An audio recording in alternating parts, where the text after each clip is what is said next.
Mari kita perjelas, di balik apa yang dianggap tabu oleh banyak orang, terdapat kenyataan yang hampir tak seorang pun berani menjelaskannya secara terbuka. Salah satu keraguan paling umum, meskipun jarang diungkapkan dengan lantang, berkaitan dengan cairan yang dikeluarkan wanita saat ia sangat terangsang atau mencapai orgasme.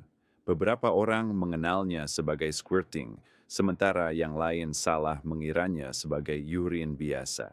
Dan disinilah letak ketidakpastian besar yang diam-diam ditanyakan banyak orang. Apakah aman menelan cairan ini? Mungkinkah berbahaya?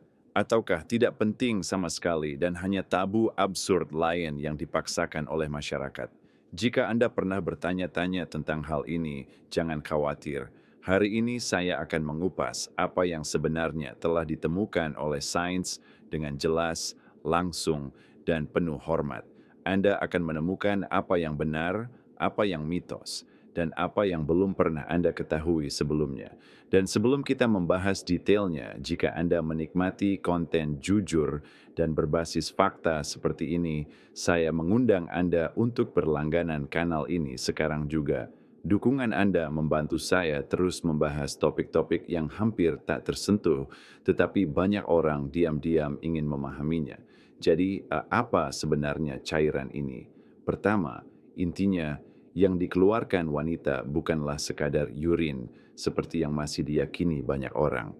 Menurut penelitian seksologi dan urologi, ada dua jenis sekresi utama selama keintiman. Di satu sisi, pelumasan vagina yang umum. Di sisi lain, squirting yang terkenal dianggap sebagai puncak kenikmatan wanita. Cairan khusus ini, yang dikenal sebagai squirting, berasal dari kelenjar scan yang terletak sangat dekat dengan uretra. Ilmu pengetahuan telah membuktikan bahwa cairan ini mengandung sedikit urin, tetapi juga zat-zat seperti kreatinin, urea, glukosa, dan bahkan antigen prostat yang serupa dengan yang ditemukan dalam air mani pria. Dengan kata lain, ini adalah cairan kompleks yang dihasilkan oleh tubuh saat gairah ekstrem. Dan bukan, itu tidak berarti kotor atau berbahaya. Ini bukan sekadar urin atau cairan tak berguna. Ini adalah respons fisiologis alami tubuh wanita terhadap rangsangan yang intens. Sekarang, pertanyaan besarnya, bisakah menelannya berbahaya? Ketika Anda memahami sifat aslinya, keraguan muncul, dan jawabannya jelas, tidak.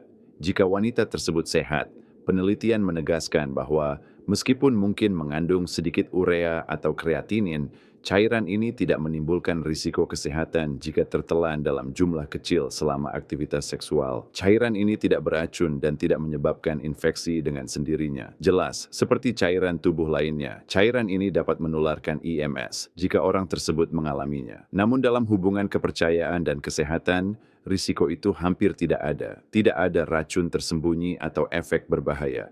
Sains tidak pernah mengklasifikasikannya sebagai berbahaya. Faktanya, sebagian besar ketakutan lebih bersumber dari tabu daripada ancaman nyata. Sekarang pertanyaan lain muncul. Apakah menelannya memberikan manfaat? Ini adalah refleksi yang menarik. Beberapa orang mengklaim bahwa cairan ini meremajakan, meningkatkan kinerja seksual, dan bahkan memiliki khasiat yang unik. Namun apa buktinya? Kenyataannya adalah tidak ada bukti ilmiah yang kuat yang menunjukkan manfaat kesehatan langsung.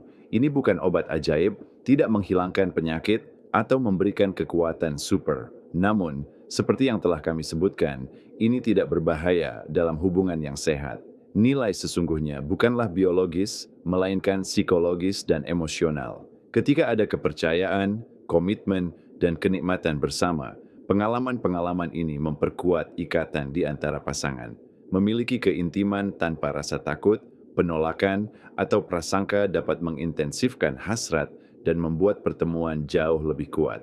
Pada akhirnya, manfaat sesungguhnya terletak pada koneksinya, bukan pada cairannya. Kenyataannya adalah masih banyak informasi yang salah, dan yang terburuk, ini terus menjadi topik yang menimbulkan rasa malu. Padahal sebenarnya ini adalah bagian alami dan menyenangkan dari keintiman bagi banyak pasangan.